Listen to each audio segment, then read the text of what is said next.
Shalom. Sebelumnya saya berterima kasih kepada peneladaan Tuhan pada hari ini. Awalnya kemarin saya mikir bakal nggak baik nih penampilan pelayanan hari ini karena beberapa yang berhalangan juga. Dan kemarin waktu latihan banyak yang ngantuk. Jadi lumayan termasuk saya juga ngantuk karena kegiatan di kampus lumayan padat gitu kan. Makanya waktu datang pun saya langsung sapa Pak Abi, terus saya naik ke atas, saya tidur sebentar di situ di belakang. Habis itu datang Pak Wisnu dengan yang lain baru kita latihan sama-sama dan dalam kondisi yang ngantuk. Puji Tuhan, tadi malam juga akhirnya saya menyerahkan semua pelayanan Tuhan di dalam Tuhan kasih Tuhan. Biar pelayanan hari ini bukan pelayan untuk orang yang ngantuk, tapi pelayan untuk memuliakan bagi nama Tuhan. Amin. Dan puji Tuhan, siapa yang merasa diberkati Tuhan sama pelayanan hari ini? Mari lambaikan tangan. Amin. Amin. Puji Tuhan. Saya juga cukup tersentuh dengan kesaksian dari Pak Wisnu tadi karena kejadian yang Pak Wisnu sampaikan juga hampir sama persis yang dirasakan saya dan yang pernah saya lakukan juga. Di mana saya juga dulu lotak lantung juga, nggak tahu ibadah kemana. Ada gereja di daerah saya, ada gereja di kampung saya. Tapi gereja tersebut banyak sekali masalah, banyak sekali yang nggak beres di dalam gereja itu gitu kan, sehingga saya memilih dari kampung saya harus pergi ke kota naik bus untuk pergi ibadah. Nah, Bapak Ibu Saudara, kita akan belajar firman Tuhan pada pagi hari ini, yaitu pribadi yang diberkati. Namun sebelum itu mari kita bersama-sama membuka firman Tuhan kita, membuka Alkitab kita di dalam Kejadian pasal yang ke-39 ayat 1 sampai dengan ayat yang ke-3. Ya, di slide ada, terima kasih.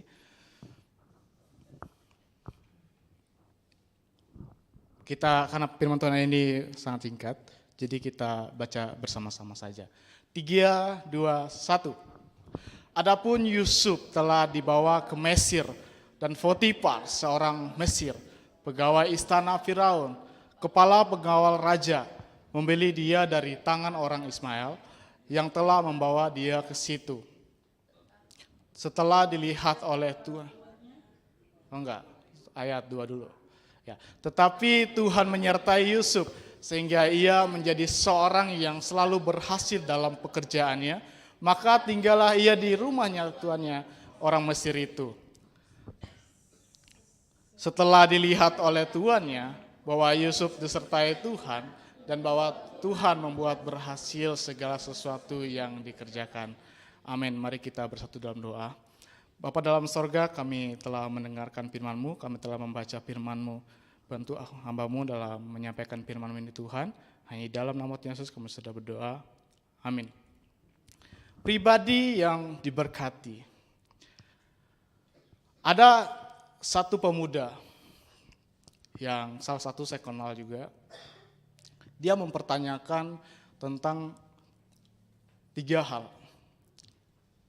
Tentang apa sih yang diberkati itu. 3 pertanyaan itu berbicara demikian. Apa itu hidup yang diberkati? Bagaimana hidup yang diberkati? Siapa yang diberkati? Ketika saya mendengarkan pertanyaan itu, sebenarnya pertanyaan ini udah lama, waktu saya masih SMA. Waktu saya masih juga di pemuda. Saya merenungkan kembali pertanyaan itu, apa yang ditanyakan itu. Walaupun pada saat itu kondisi adalah saya juga memberikan pesan kepada dia tentang mengenai apa yang diberkati itu. Siapa yang diberkati itu? Dan bagaimana orang yang diberkati itu? Dan kita pribadi yang diberkati itu seperti apa? Nah, Bapak Ibu Saudara, pernah nggak berpikir bahwa secara umum ya, orang yang diberkati itu adalah orang yang memiliki pasti ya kayak banyak duit, punya mobil mewah, punya rumah mewah, punya keluarga yang baik-baik saja, punya pekerjaan yang baik. Semuanya baik-baik secara umum. Pernah nggak Bapak Ibu berpikir demikian? Dan itu adalah sesuatu berkat secara umum. Nah, kalau kita melihat dalam konteks Yusuf yang kita baca ini adalah sangat kontras dengan sesuatu yang kita pikirkan.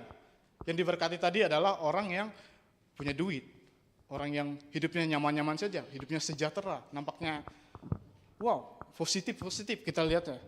Tapi bagaimana dengan kejadian yang dirasakan Yusuf? Dia dijual, dia difitnah, dia bahkan di penjara dalam keadaan yang tidak bersalah. Begitu kontras kan, Bapak Saudara? Tapi apa? Firman Tuhan mengatakan bahwa justru Yusuf ini diberkati Tuhan. Yusuf ini justru disertai Tuhan. Sangat-sangat kelihatan kontras. Tapi kalau saya gali dalam bahasa Ibrani-nya, dia berbunyi demikian karena kebetulan saya juga lagi belajar bahasa Yunani. Vayehi Adonai et Yosef vayehi ismut liyah. Kalau kita melihat kata Adonai et Yosef, artinya adalah Tuhan bersama Yusuf. Yang kalau kita baca di sini adalah Tuhan disertai Yusuf. Tapi dalam bahasa aslinya adalah Tuhan bersama Yusuf. Dan ini menunjukkan bahwa kehadiran Allah dalam hidup Yusuf ini. Bukan sekedar Tuhan melihat dari jauh, tapi benar-benar berjalan bersama Yusuf. Tuhan berjalan bersama Yusuf, dan Yusuf berjalan bersama Tuhan. Dan ada kata lagi, it's masliyah, artinya adalah seseorang yang berhasil. Kata masliyah berasal dari akar kata salak. Salak itu adalah berhasil. Yang berarti maju juga. Yang berarti berkembang. Yang arti berhasil karena didorong oleh Tuhan. Jadi keberhasilan Yusuf bukan karena kemampuannya, melainkan karena penyertaan dari Tuhan, Bapak Saudara. Yang membuat segala sesuatu yang dikerjakannya berhasil. Jadi akhirnya kita bisa mengerti di sini dengan 3 pertanyaan tadi.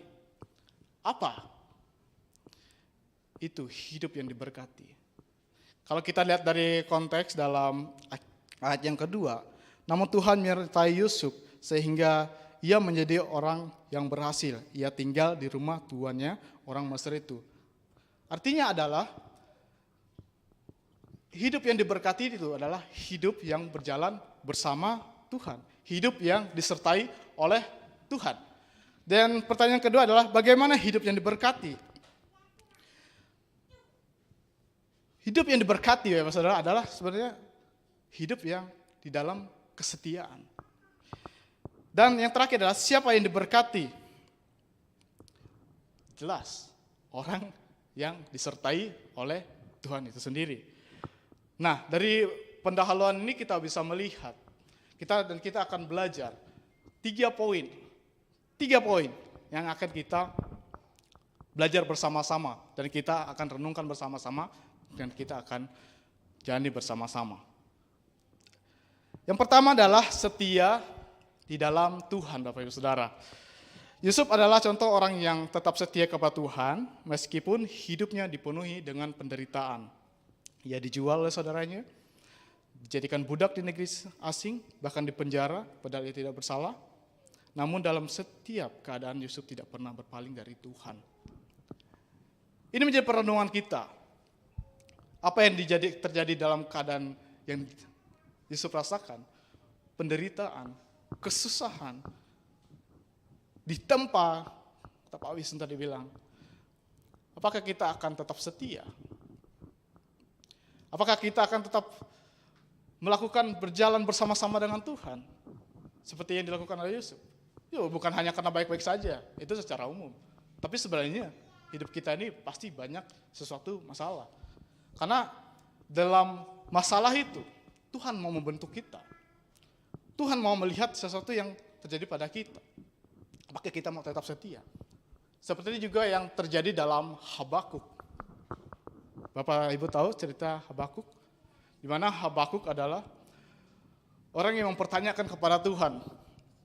Tuhan, kenapa sih bangsa yang jahat, bangsa yang tidak berkenan di hadapan Tuhan, Engkau diamkan? Tapi di situ bukan Tuhan diam, tapi Tuhan menjawab. Tuhan menjawab dengan cara Dia akan mengirim bangsa yang lebih jahat dari bangsa yang jahat itu. Si Habakuk nggak suka. Si Habakuk mempertanyakan lagi. Si Habakuk berpikir kayak, kenapa orang jahat harus dihantam dengan orang yang jahat? Dan pada akhirnya, saudara, itulah suatu proses. Bagaimana pergumulan yang dirasakan oleh Habakuk ini, pertanyaan yang dirasakan Habakuk ini, dan kita pasti memiliki pertanyaan hidup di dalam kehidupan kita, mempertanyakan segala sesuatu. Itu juga yang terjadi dirasakan oleh Habakuk ini. Dia mempertanyakan, dia bergumul. Uniknya di dalam Alkitab, Habakuk ini, kata Tuhan, kata Allah, banyak sekali menggunakan hanya T-nya besar, tapi sisanya huruf kecil. A-nya besar, L-nya kecil. Tapi di akhir kisahnya, setelah dia melihat bagaimana dia setia sama Tuhan, dia mendapatkan kekuatan dari Tuhan, dia akhirnya dijawab dari Tuhan, mengenai setiap pertanyaan-pertanyaan, pergumulannya. Dia menggunakan kata Allah huruf besar. Allah adalah kekuatanku. Nah, kita juga dari Bapak Saudara, kita semua di dalam kasih. Kita harus setia di dalam kehidupan kita bersama Tuhan. Kita setia di hadapan Tuhan. Bukti Yusuf setia adalah di ayat yang 9. Bagaimanakah mungkin aku melakukan kejahatan yang besar ini dan berbuat dosa terhadap Allah? Apa kita mempertanyakan itu juga ketika kita diperhadapkan dengan sesuatu yang akan menimpa kita di dalam dosa? Apakah kita akan seperti Yusuf? Dia mempertanyakan, bagaimanakah mungkin aku melakukan kejahatan yang besar, berbuat dosa terhadap Allah? Dan ini kita melihat bagaimana kesetiaan dari Yusuf itu sendiri. Kuncinya adalah kesetiaan Yusuf membuat Tuhan terus menyertainya. Begitu juga dengan kita. Kesetiaan kita di hadapan Tuhan membuat Tuhan menyertai kita. Kita berjalan bersama-sama dengan Tuhan. Dan yang kedua kita belajar adalah tidak balas jahat dengan jahat, melainkan balas kejahatan dengan kebaikan. Setelah peristiwa ini kita melihat bahwa ketika Yusuf diangkat menjadi penguasa di Mesir, hidupnya jauh berbeda dari masa lalunya. Dan ia kini memiliki kuasa, dia memiliki kedudukan, dia memiliki kehormatan. Namun dalam semua itu apakah Yusuf dendam kepada orang-orang, terutama kepada saudaranya? Enggak kan? Justru dia menerima dengan baik saudara-saudaranya. Dia menerima dengan kasih. Walaupun dalam prosesnya Yusuf menguji dulu bagaimana apakah ketika dilakukan perintah kepada saudara-saudaranya untuk membawa anak bungsunya dan ayahnya pergi ke kerajaannya, apakah mereka bakal datang atau enggak. Nah di sini mereka lihat bagaimana saudara-saudaranya akhirnya membawa saudara bungsunya dan juga ayahnya. Dan Yusuf melihat bahwa ada sesuatu yang baik, ada sesuatu yang akhirnya mulai terbuka cerah, ada sesuatu yang melihat perubahan dari saudara-saudaranya. Akhirnya apa? Yusuf menerima dengan kasih. Karena dengan hati yang penuh kasih ya Bapak Saudara, dengan hati yang penuh kasih, Yusuf mengampuni mereka. Begitu juga dengan kita memiliki masalah dengan orang-orang. Kita harus mengampuni dengan kasih. Dan bahkan menolong mereka dalam memberi makan serta tempat tinggal. Dan ia berkata demikian di ayat pas Kejadian 50 ayat 20 itu mengatakan seperti ini. Memang kamu telah mereka-rekakan yang jahat terhadap aku, tetapi Allah telah mereka-rekakan untuk kebaikan. Jadi kita melihat di sini, Yusuf bukan melihat sesuatu yang terjadi di kehidupannya, tapi dia melihat bagaimana Tuhan adalah Tuhan yang memaafkan. Tuhan adalah Tuhan yang baik. Tuhan adalah Tuhan yang akan menyertai. Jadi Yusuf mengajarkan kita bahwa orang hidup disertai Tuhan tidak membalas jahat dengan jahat, tetapi melihat setiap peristiwa dengan kacamata iman. Karena dosa dengan iman itu sangat dekat. Ketika kita mengaku dosa kita, pasti kita akan sadar. Kita akan semakin dekat dengan Tuhan. Semakin kita percaya sama Tuhan, karena kita akan sadar akan dosa-dosa kita. Kita akan semakin merasakan, semakin gak layak di hadapan Tuhan. Saya jadi teringat ketika saya waktu awal masuk di STT, awalnya saya pikir gini, ketika saya masuk STT, dosa saya akan diampuni. Dosa saya akan berkurang. Dosa saya akan terlihat sederhana, tidak ada apa-apanya.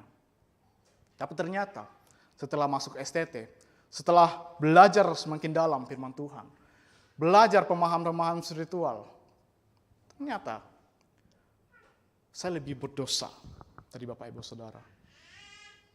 Saya lebih gak layak dari saudara. Dan itu kenapa saya bilang dosa dan iman itu sangat dekat. Ketika kita sadar akan dosa kita akan semakin percaya kepada Tuhan yang akan mengampuni kita. Ketika kita percaya sama Tuhan, kita akan semakin sadar akan kelemahan kita, akan dosa-dosa kita. Dan kuncinya, yang kedua ini adalah Yusuf belajar melihat rencana Tuhan di balik penderitaannya. Dan yang poin yang terakhir, yang ketiga, mengucap syukur dan tidak iri hati. Yusuf tidak iri hati kepada orang lain ataupun menyalahkan Tuhan atas keadaannya. Ia melihat bahwa setiap peristiwa sebagai bagian dari rencana Tuhan yang baik. Dan di akhir hidupnya Bapak Ibu Saudara, Yusuf berkata kepada saudara-saudaranya, Allah akan menyertai kamu. Menunjukkan hati yang penuh syukur dan pengharapan. Mengucap syukur itu kalau saya melihatnya dalam dua hal. Mengucap syukur dalam hal yang sederhana dan mengucap syukur dalam keadaan yang sulit. Mengucap syukur dalam sederhana itu contohnya seperti ini. Ada suatu anak kecil. Kisah anak kecil. Anak kecil ini adalah penjual koran. Hidupnya sederhana. Dan bahkan ketika dia penjual koran ini, dia nggak pakai sendal. Istilahnya kita bilang kaki ayam. Ketika dia berjalan, pasti dia merasa kayak, aduh, panas kaki ini. Berjalan, pasti luka kaki ketika berjalan tanpa sendal. Dan dia bertanya sama Tuhan, Tuhan, apa yang terjadi dalam kehidupan saya? Saya mau dong seperti orang-orang. Saya mau dong bisa punya sendal. Saya bisa dong punya motor. Saya bisa dong punya mobil. Agar saya tidak sengsara seperti ini. Dan ketika itu dia sampai berjualan di Pertamina, Saudara. Nah di Pertamina itu dia melihat ada seorang anak kecil lagi. Anak kecil itu dia naik di mobil Alphard. Waktu anak kecil ini membuka pintunya, dia melihat, wah, dia berpikir, enak ya bisa duduk di mobil mewah, enak ya di mobil mewah ada AC, enak ya bisa duduk diam, dan bahkan punya sopir sendiri, untuk mengantarkan anaknya di mana-mana. Akhirnya dia tiba-tiba dipanggil sama anak kecil yang di dalam mobil ini. Dan ketika sampai di depan mobilnya, di samping mobilnya, dia membuka pintu. Dia melihat keadaan anak gadis. Keadaan anak gadis ini. Yang tadinya kita lihat bahwa dia punya mobil mewah, hidup nyaman. Tapi ternyata kedua kakinya tidak ada. Kedua kakinya tidak ada. Dan anak penjual koran ini berlari sama Tuhan.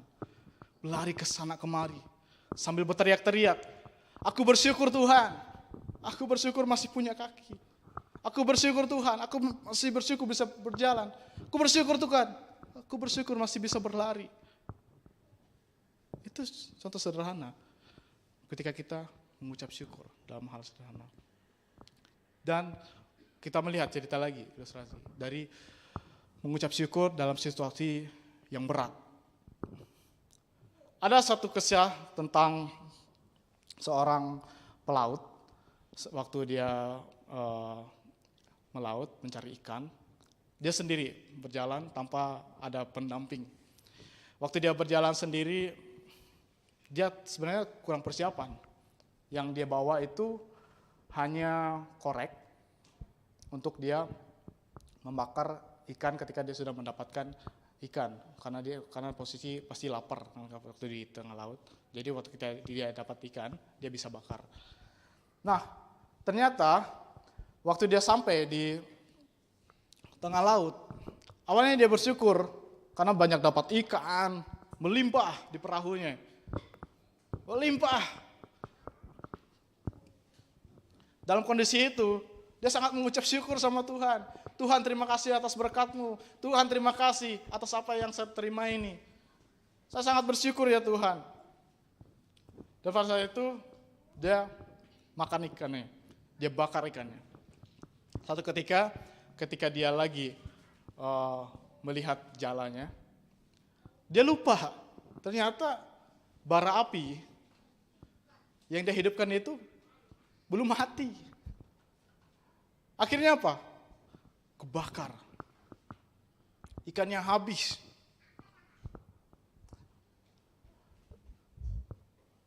Dan dia akhirnya di tengah-tengah laut mengalami kesulitan, mengalami pergumulan berat apa yang dirasakan dia. Akhirnya dia mencari pulau yang terdekat, dia berenang menggunakan puing-puing yang ada di perahu itu. Dia berenang ke suatu pulau yang terpencil, yang jarang sekali orang ke situ. Dalam suatu ketika dia berusaha kembali lagi untuk membangun sesuatu agar dia bisa tinggal di situ. Dia bisa tidur dengan nyenyak di situ. Jadi dia membuat suatu perkemahan yang sederhana. Dan dia bertanya sama Tuhan, Tuhan, kenapa sih situasi yang buruk ini terjadi kepada saya? Kenapa sih begitu berat saya? Padahal baru saja saya mengucap syukur, tapi saya malah di posisi yang gak bersyukur sekarang. Justru marah sama Tuhan, mempertanya kepada Tuhan, apa yang terjadi dalam kehidupan saya? Dalam satu ketika, ternyata korek yang dia bawa itu masih tersedia, masih dia kocekin di koceknya. Dan ketika dia melihat koceknya, dia menyalakan api, masih belum bersyukur dia, Dia masih menyalakan api di perkemahannya lagi. Waktu dia nyalain api, dia mencari makanan di hutan. Waktu dia mencari makanan di hutan, dan dia lupa lagi. Kondisi bara api masih hidup di perkemahannya. Oh, di situ dia kembali marah sama Tuhan. Tuhan, kenapa sih kapal sudah kebakar, perkemahan juga kebakar. Begitu sengsaranya hidup aku Tuhan. Dan satu ketika ada seorang pelaut lain juga tiba-tiba datang menghampiri dia dalam kondisi yang dia lagi marah, dalam kondisi yang tidak baik-baik saja. Datang pelaut.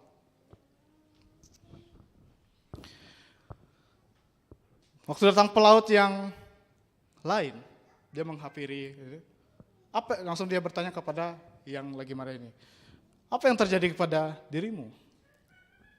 Karena saya melihat ada asap yang begitu besar di langit.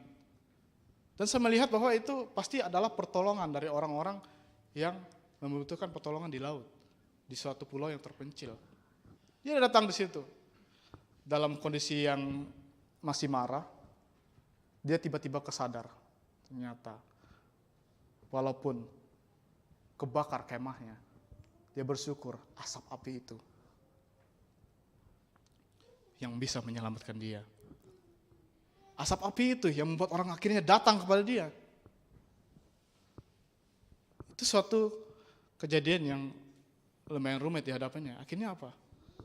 Ternyata kita, Bapak Ibu Saudara, dalam keadaan sederhana, dalam keadaan sulit, kita harus mengucap syukur. Yusuf bersyukur karena Tuhan memakai semua pengalaman pahitnya untuk kebaikan banyak orang. Apakah saat ini kita sudah bersyukur di dalam kehidupan kita?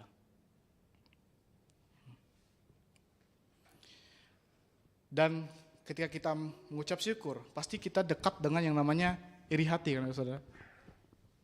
Dekat sekali dengan iri hati. Jadi ketika kita mengucap syukur, artinya kita nggak iri hati. Seperti yang dilakukan anak kecil yang hidupnya sederhana, dia iri hati. Harusnya dia mengucap syukur. Dan ketika bara api membakar kemah, dia lupa mengucap syukur, padahal bara api itu yang menyelamatkan dia. Dia marah-marah sama Tuhan. Akhirnya tersadar sendiri, dia lupa mengucap syukur atas apa yang terjadi. Begitu juga dengan kondisi kita, Bapak Saudara. Apa yang terjadi dalam Yusuf, kita juga harus merefleksikan bahwa kita harus hidup bersyukur. 3 poin yang kita bahas adalah hidup setia kepada Tuhan, tidak balas dengan kejahatan, dan mengucap syukur pada Tuhan. Dan sebagai aplikasi untuk kita semua, hidup yang diberkati bukan berarti bebas dari masalah, tapi hidup yang disertai Tuhan dalam setiap keadaan, seperti yang dilakukan Yusuf, seperti yang dialami Yusuf. Dan kita dipanggil, pertama, untuk tetap setia kepada Tuhan, tidak membalas kejahatan, dan mengucap syukur, dan tidak iri hati. Karena Tuhan punya rencana indah di balik setiap peristiwa. Karena orang yang disertai Tuhan akan membawa berkat. Orang yang disertai Tuhan akan membawa damai. Orang yang disertai Tuhan akan mengalami sukacita. Bukan karena keadaan yang sempurna, bukan. Tapi karena hatinya melekat pada Tuhan. Dan menjadi pertanyaan refleksi bagi kita. Yang pertama adalah, apakah saya masih setia kepada Tuhan ketika hidup saya tidak berjalan sesuai harapan? Saat disakiti orang lain, apakah saya memilih membalas atau justru mengampuni? Apakah saya sering membandingkan hidup saya dengan orang lain atau saya belajar bersyukur atas yang Tuhan beri? Dalam hal apa saya bisa lebih menunjukkan bahwa Tuhan menyertai hidup saya? Saya memberikan waktu untuk Bapak Ibu Saudara merefleksikan, tunduk kepada Tuhan. Dengan pertanyaan-pertanyaan tadi, mari kita menyerahkan hidup kita kepada Tuhan. Kita setia karena Tuhan yang memberikan kekuatan. Kita mau bergaul karib bersama Tuhan. Kita mengampuni itu sesuatu yang sulit. Mengampuni adalah sesuatu yang berat. Kita nggak akan mampu kalau tanpa pertolongan Tuhan. Oleh karena itu, biarkan Tuhan hadir di dalam kehidupan kita masing-masing. Dan kiranya kita juga bersyukur atas apa yang ada terjadi dalam kehidupan kita. Nah, itu penderitaan kah? Masa sulit kah? Hal yang baik kah? Mari kita bersyukur bersama Tuhan. Karena hidup yang diberkati itu adalah hidup bersama Tuhan. Tuhan mau melihat kesetiaan kita.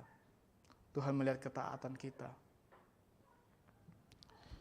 Seperti Yusuf, marilah kita belajar melihat tangan Tuhan bekerja di balik setiap situasi. Mungkin jalan kita tidak mudah, tapi pernyataannya cukup untuk menjadikan kita pribadi yang benar-benar diberkati. Mari kita bersatu dalam doa. Bapa dalam sorga, hamba-Mu telah menyampaikan firman-Mu. Firman yang singkat, sederhana, perenungan. Ampuni hamba ketika hamba salah menyampaikannya. Ampuni hamba ketika hamba masih punya keterbatasan dalam menyampaikannya. Kiranya Tuhan memampukan hamba, menguatkan hamba. Semakin heran lagi Engkau buat hamba untuk menyampaikan firman-Mu. Karena firman Tuhan ini memberkati hamba dan memberkati umat-umat Tuhan. Memberkati kami semua yang mendengarkan firman-Mu. Bahkan yang merenungkan firman-Mu pagi, siang, dan malam. Dan juga melakukan firman-Mu ya Bapa. Terima kasih Tuhan untuk firman-Mu yang telah kami dengar. Kiranya menjadi rema. Tidak lalu saja, tapi kami mau melakukan. Hidup kami mau setia sama Tuhan.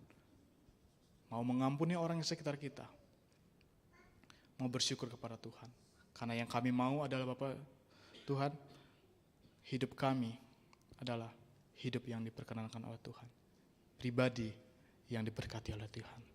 Terima kasih Tuhan. Hanya dalam Yesus kami sudah berdoa. Amin. Saya kembalikan kepada pembaca warta.